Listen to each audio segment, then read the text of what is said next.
Just. Isol. Manhattan, Manhattan. Oh my god, that's so. Oh, She's like, pretending she's shy is her new thing. It's so depressing though if you watch the news all the time. yeah, I can say sure, but it's actually not. It was only human. Sandra. But Sandra just started now. Ass up in the air. Happy birthday to you! Yay! Before your gig.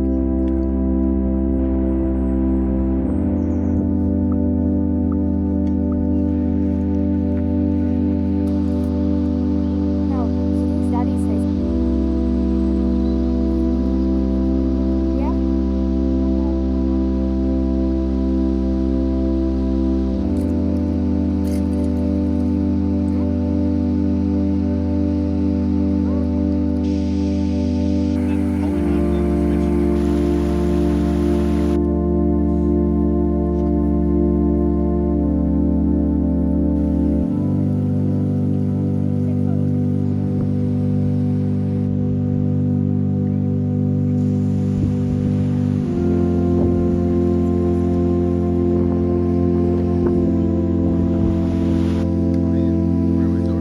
Yeah.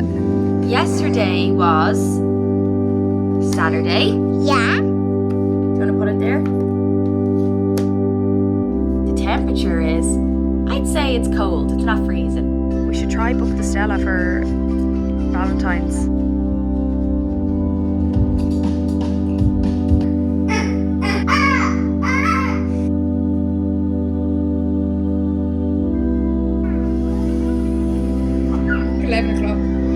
Yeah, because I wanted to get home to see. Just forward. It's raining. I don't know if it is raining actually. I don't know. This is the spot. Oh, is it? Right here. What? That's fucked. Look at this. Wait, you should take a. Yeah. Street parking. Are you That's- joking?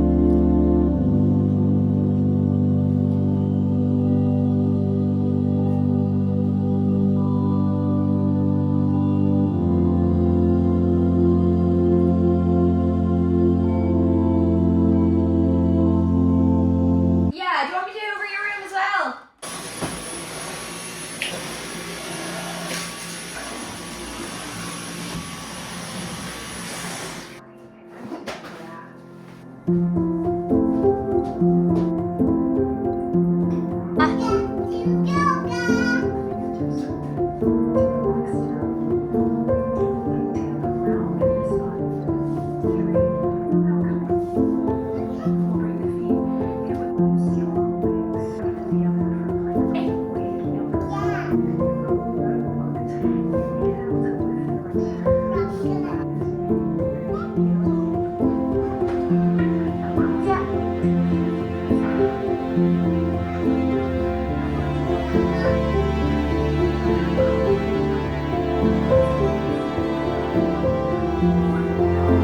I've been so anxious for the last few days. I think it's hard, obviously, at the moment to not be anxious with everything going on in the world. I'm sure most people are feeling the same, and I don't want this to turn into a political debate because I do think we should all be. Look, it's strawberry. It's strawberry!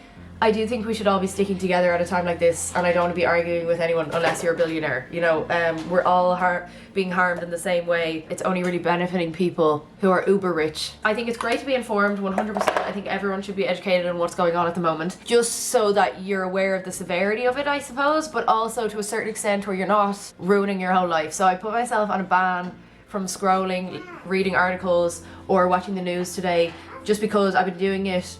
I've been like obsessed with it for the past 3 days. So I'm gonna give myself a little break. I'm gonna meet my friend for a coffee today. I'm not actually gonna get a coffee though, I'm gonna get a matcha so I don't have a panic attack or shit myself. I just did some yoga this morning to try calm down my body, and hopefully a bit of fresh air. It's a bit sunny today, and a bit of fresh air will help because the storm as well. I find I'm so nervous in the house on my own. Well, someone did try to break into this apartment before, so that's probably why I'm so nervous on my own. And with the storm as well, I'm so scared of storms. So I stayed in my sister's house with B, not last night, the night before, which was so nice. We made chocolate croissants and then we went to the swimming pool that day. And we had such a good time. Remember you went to the swimming pool? Did you like it? Yeah, Mama. Yeah, and didn't you have armbands? Not Emer. No, Emer went to the gym. And didn't you have armbands on? Yeah, did you like them? And were you swimming? Oh my god, it was so cute. It was the first time that she had armbands on. It was so cute, and she was able to float, and she was kicking her legs, and she was swimming over to me. It was so nice. I can't wait to be able to bring her on a summer holiday and teach her how to swim. This is what I do when I'm feeling anxious. I think the main thing is to just not be doom scrolling and try to forget. Even as hard as it is, try to forget. It's probably counterintuitive as well. Try to not focus on the dystopian world. Maybe I'm sensational, like I might be being dramatic, but I'm literally like, this is the end of the world. I don't know if I am being dramatic, but I literally thought when, no, I don't want to talk, I shouldn't be talking about it. It's hard for me not to speak about it. Like anytime I meet someone as well, I'm like, did you hear about this? I'm like getting obsessed with it. You know when your mom, you know when you go and meet your mom, they're like, did you hear who has cancer? That's like me, except with the Trump inauguration. I'm like, did you see that? Let's try to focus on something else. My brother's moving back to Colombia, so we're going out for dinner with my family tonight, which is so nice. Sorry, Jason was away because he's at a conference. I'm going to the swimming pool. Do you want to go to you want to go to the swimming pool? Before we go, I'm just gonna have a ginger shot. I did have a lemon ginger and honey tea this morning, which also does help. I have one in here that's like has a bit of a kick in it.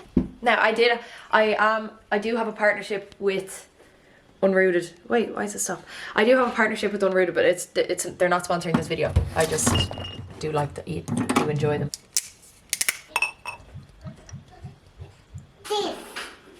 I'll pack her little snacks for the road. So she loves these Ella's Kitchens.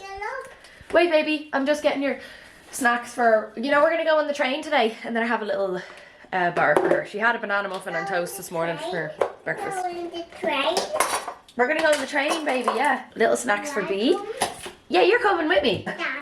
Not Dada, no. Dada's at a conference. Can you say conference? Conference. Just before we leave, I want to show the perfume that I've been wearing. So I got sent this as Pure. It's Father Figure by the brand PHLUR, so I think it's Fleur. It's this. It smells really nice. I got another one as well I didn't like as much, but I gave that to my sister. But it lasts so long because I always get compliments on it as well. Jason is always complimenting it and asking me what I'm wearing, so it's a really nice perfume. And then the book I'm reading at the moment, this is actually my 5th book this month, so I'm on track to meet my target for 2025 for the amount of books I want to read. And I've just been on a really good run of getting good books. Of course you can, yeah. I did get a few comments in my last video saying I talk too fast. I don't realise that I'm doing it, and I probably can't.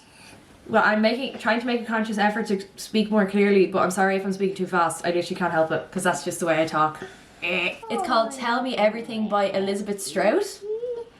I'm really enjoying it. It's not as fast paced as the other books I've read this month, but I still am. I think she's a really good storyteller, and I haven't been able to put it down. Roar.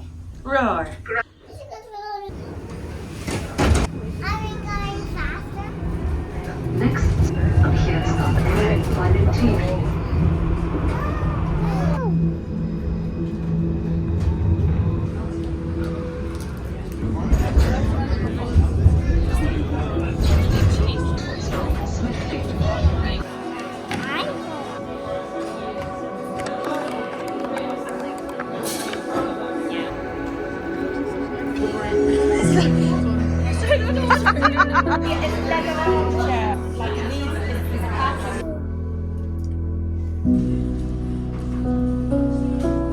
So I just dropped B off. She's hanging out with her auntie and her cousin and her nana. So she's gonna have a great day today, but I have a meeting with my accountant now just to talk about my finances. Because I started investing.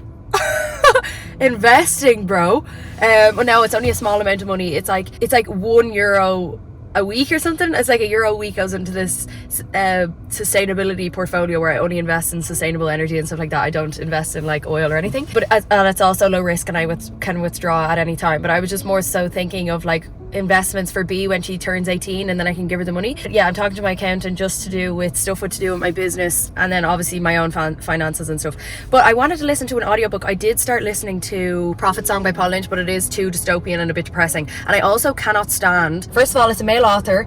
Second of all, when the protagonist is a woman and they have no idea what they're hopeless without their husband.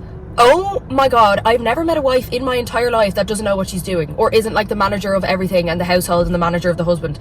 It would be more realistic if like something happened to the wife and then the husband was left hopeless and not knowing what he was doing. But basically the premise of the thing, no, it's a bit like George Orwell-y 1984 vibes, you know, that sort of genre of book, and I'm not into that. The world is already dark enough. I don't want to have to read about it as well. Like that's why sometimes I can't read, like I can't read The Handmaid's Tale or anything like that, even though I love Margaret Atwood. I just want to be able to read it because I was like, that actually is real life and I don't want to, you know, I want a little bit of fantasy. I also love the depictions of stories of normal people in an extraordinary way, where it's like these stories are still special even though it's about normal people. But anyway, now maybe it doesn't go like that for the whole thing. I was only like 2 hours into it anyway, into listening, so maybe it goes a different way where she does actually make a plan, but the start is very much like, what am I gonna do without Larry, you know? I don't think I've ever heard, I don't think that's realistic at all, and that's why sometimes I can't read Sally Rooney as well, because I hate when even though I'm not saying the women like this don't exist, but it's just like I can't resonate with it, and it's also frustrating when the women depicted in a story are real like,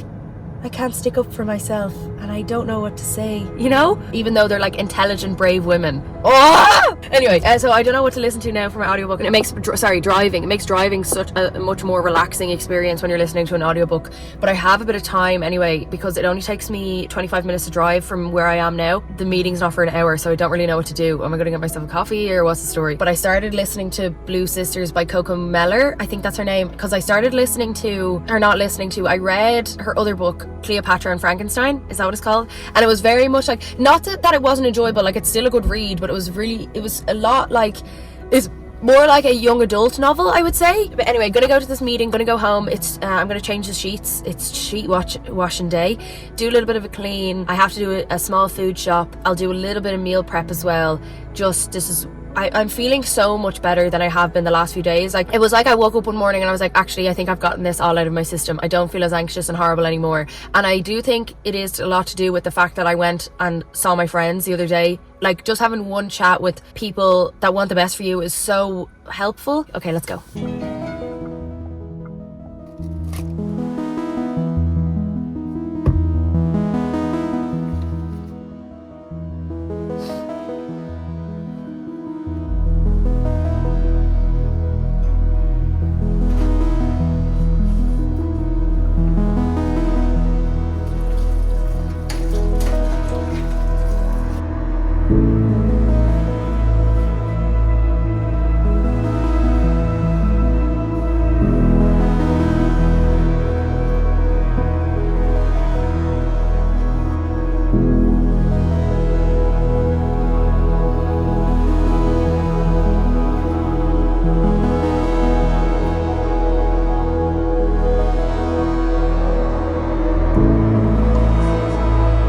I just made myself a little salad as like a sort of a starter to my lunch. I'm not sure what I want for lunch yet. I think I'm just gonna have noodles or something. This video, basically, I've been feeling really bad for the last few weeks. No matter how much sleep I was getting, I still felt exhausted. It was like I couldn't get enough sleep. I was procrastinating things. I didn't want to get anything done. I just wanted to lie in bed and read the whole time, which is actually fine, but I was kind of punishing myself for not being as productive because it was the start of the year. Saoirse said something interesting. We were out for a family dinner there the day before yesterday, and she said that your approach to like health and fitness, because Saoirse was talking about how she doesn't drink anymore, your approach to health and fitness should be coming from a place of love and not from a place of punishment. And I think because online, if I'm scrolling, there's so much of the 75 hard going on. Now, I can actually view things on social media now with the level of distance or detachment, because I know myself that the majority of stuff that you see online isn't 100% the whole picture, the whole truth, because it's only just a snippet of someone's day. But with the 75 hard thing, it was so much exercise.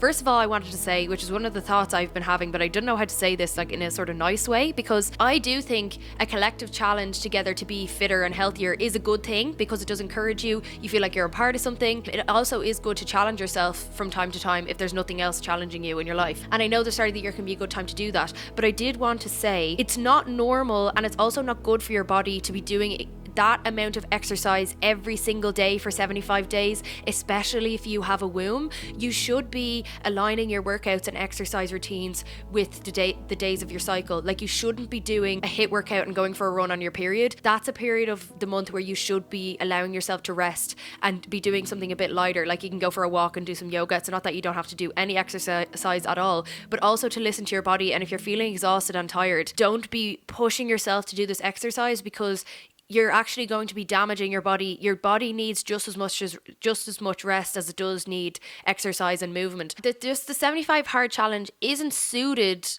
to a woman's schedule. My example of this is, if you had a cold, you wouldn't be pushing yourself to go for a run just because it's in the challenge. Like, it's known that you should rest. If you have like any flu-like symptoms, you should be staying at home and not be exercising because your body needs rest. I do think it's the same with your period. Like, you're losing blood, so you shouldn't be going on a run or like doing any of this crazy shit when you're actually bleeding. So that's just my 2 cents on it. And to be allowing yourself, like, don't restrict yourself in any way from a place of punishment. It has to come from a place of love. This winter time, especially in January, it is a good time. It's a period of rest. Or the reason why you might feel more tired during the winter months is because when it's dark out, it produces melatonin, which makes you sleepier, and the sunlight makes your body produce serotonin, which makes you more alert, which makes you more productive, which makes you like feel happy and alive. Because it's darker, your body is like crying out for rest. So you're not going to feel as productive. So don't feel pressured or that you're falling behind just because you're not doing a million things at once in January. January is a period of rest, and you should be allowing yourself to rest. You can do when spring comes along. That's when it's like new energy, new things coming in. The days are longer, and that's when you can start all these challenges and like, I not push yourself, but try new things maybe. But anyway, I hope you enjoyed this vlog. I feel so much better now. I'm having a yogi tea. I'm having the Breathe Deep because I do feel a bit like sniffly. And then after my lunch, I'll have a ginger shot. Let things come to you on my quote. Oh, very good. And then I'm going to do some work. I have about 3 podcast episodes to edit, because I find anytime I make a podcast episode that's solely about me, when it's about other things or if I'm interviewing people, it's much easier to edit because I'm not as anxious about it. But when it's me talking about things going on in my life, I feel more anxious about, like, I don't want to upset people, I don't want to say the wrong thing, which I do need to let go of. I know that, because I can't create authentic content while censoring myself so much or putting so much pressure on myself to sound perfect. I hope everyone is having a good week, and subscribe if you're not subscribed already. Like this video if you liked it. Also comment down below ways that you help with anxiety or like feelings of anxiousness. But anyway, love you so much. Bye.